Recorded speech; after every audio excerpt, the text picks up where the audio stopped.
welcome back to my channel. So today I am so excited to be doing this video for you because I'm going to be sharing some eyeshadows with you that I have been absolutely loving these. I think they're just so beautiful, and the thing is, I haven't really seen anyone talk about these on YouTube. These ones by Kiko Milano. These are just amazing eyeshadows that were released with their Fall 2.0 collection. Now this is a limited edition collection, but it will be available for a while. They are new, so you can get them in store. They're on their website as well. You can order online. The Fall 2.0 magnetic eyeshadows. There are 6 different shades of these. Very genius packaging. That's like a little screw top pot, and then there's like this little wavy magnetic bit inside where the shadow is basically a loose pigment. I don't know how this works, but somehow it sticks to the magnet. So the magnet inside keeps the product in place. So what you can actually do, and I'll demonstrate this really quickly, is you can turn the eyeshadow or this product completely upside down, as you can see, and nothing falls out. MAC Cosmetics did come out with some shadows like this. Was it last year? I can't quite remember when those were out. They were also a limited edition release. There was quite a lot of hoopla on YouTube about them. So these are, again, limited edition. So I feel like this is kind of maybe copying that idea from MAC. They're just so easy to work with, even though they are a loose pigment. And I honestly don't really love loose pigments anymore. Often very messy. I find sometimes pigments can be chalky and they don't stick very well to the eye. Like sometimes some companies, like they don't have enough adherence in the formula. Well, with these ones, I haven't had any of those problems. I feel like they apply very, very smoothly. Super nice pigmentation, very minimal fallout. They're just really nice and shimmery. They have a metallic effect. They work great as kind of standalone lid colors. It kind of shifts colors depending on what you're wearing underneath. So if you're wearing like a different base color underneath, it kind of shifts the color, and it also kind of shifts the color according to the light. The only kind of negative thing that I can see here is that there is not a whole lot of product in here. 0.7 grams, so you don't even get a whole gram of product compared to maybe some other products. For example, the MAC pigments, where you get like the full pigment size, 4.5 grams, so you're getting way more. Makeup Geek pigments, they have 1.4 grams, so you get about twice as much. For example, the Obsessive Compulsive Cosmetics, 2.5 grams. So there isn't like a whole lot in here. So, you know, considering the price, like they're actually not that cheap, but you have to consider, are you ever really gonna use up a whole product, especially when it's a more intense color, like this is like this marine blue. Price, you can consider that if it's worth it to you. You only need so little anyway that it would probably take you a long time to get through. But that's pretty much the only negative point that I have. The best way that I've found to apply this is over a cream base, like a cream stick eyeshadow like this. Get one in a corresponding color to have the color show up the most vibrant, or you could just do it over a black base. You could do that because that'll make it much deeper and richer and more like a smoky. You could also do it over a white base. They do apply nicely without a stick, but with a stick cream shadow underneath, they really come to life and they really pop. Kiko actually also makes lots of colors on these kind of cream stick eyeshadows, so you could get one there. The NYX jumbo pencils, or whatever those are called, those are great ones from the drugstore. The first shade is shade 1, and it's called Over the Taupe, and it is a beautiful taupe shade with a slightly mauve undertone. You can really kind of pull out the mauve undertone if you were to use like a purple base or something like that. I'm just doing brush swatches without a base. So I'm not using a base at all. This is just my bare hands. Shade number 2 is called Earth Challenge. And this is like a beautiful chocolatey brown shade that kind of has a slight silver reflex to it, like a warm brown, but then there's like that cool tone silver. So I think this is a very pretty and very unique color. Shade 3 is called Power Copper. And this is a very warm red toned copper shade. I think this one is so perfect for the fall. Shade 4 is called Purple Mind. Now this one I wish was a little bit more cool toned because I don't think there is a huge difference between this one and Power Copper.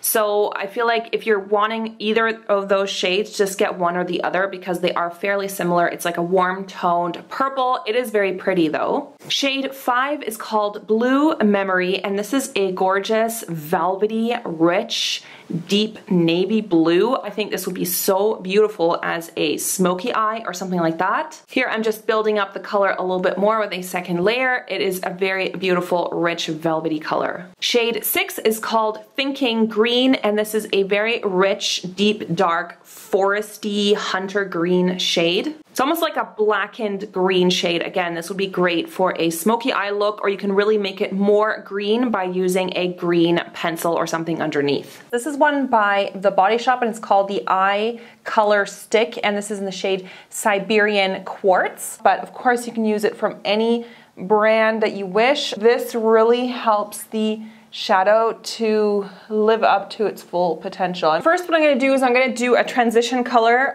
So just grab any color that's kind of a neutral shade. I'm going to be mixing these two together a bit. The Shadows by Kiko, these look the best just straight on the lid, just because they are so, you know, shimmery and sparkly. Actually, I just got this new palette in today. I bought this and it just came in today, so I wanted to use it. This is the V's Art Dark Matte, and I'm so excited about this palette. Can't resist this, so I'm going to use one of the shadows that are in here. Like, these are all mattes. Oh my god, they're so pigmented and so easy to blend. This palette was so worth it. All right, so I'm going to pick up this shade here by Kiko. So this is shade number 4, and I'm just picking this up with a flat, like a super flat brush. Tap off the excess. They don't have a lot of fallout, but they're very finely milled. So they do, you know, you don't want to like pick up too much. And hopefully you'll be able to see this gorgeous color just pop now. Oh, it's so stunning. Can you see the metallic sheen that's like coming through? This color is just working so great on the lid. This is one of those eyeshadows that you could just wear by itself. So I'm getting very minimal fallout, just like a tiny little bit. I think I actually just had a little bit too much on my brush. You could also, what you could do is wet your brush. That way you won't have any fallout at all. But the fallout is like very minimal. Look how gorgeous metallic that is. It's like so pretty. Blend it out. So that's why I already have those crease colors there, so it'll be easy to blend out. And you can really kind of build these up. Now, if you don't have that kind of creamy base underneath, then they will be a little bit more sheer. Going back in with that stick, I'm actually curious to see how they will perform on the bottom lid because I have not tried them yet on the bottom lid. Just patting. Sticking so well to that base. Just blend that out a bit. So they work great on the bottom too. There's just very little fallout. I mean, yes, there was some fallout, but nothing like major, nothing like that I'm kind of gonna write them off, and they're easy to blend. So look at that. It's just like a super fast, easy, smoky eye. So I'm gonna do like a different color combination on this side. So on this side, I'm going to use another one of these cream eyeshadows in the stick format. This one is by Bobbi Brown. This is called the Longwear Cream Shadow Stick in the shade Stone. A warm taupey grayish brown shade. The ones from Body Shop are nice too, but this one is just a little bit easier to blend out. And for this one, I'm going to be using shade number 1. So this time I really pat it off. I think with the other side, I just had a little bit too much on the brush, you can see. You know, it's easier to just build it up. Look how pretty that is. This is such an easy eyeshadow look. You could just do this, blend it out, and call it a day. Like, you don't need to do all these crazy techniques with these just because these shadows by themselves are so pretty. They're so shimmery for the crease, so you can kind of warm it up. I'm gonna grab this color here and pop that into the crease just so it's not quite as cool toned. I decided not to go for lashes or liner just so you can really see the eyeshadow and how it performs. They're just really, like, this lid is just looking almost like metallic. I think you could even intensify the sheen if you use them wet. They just apply beautifully, only very minimal fallout, especially if you just tap off your brush.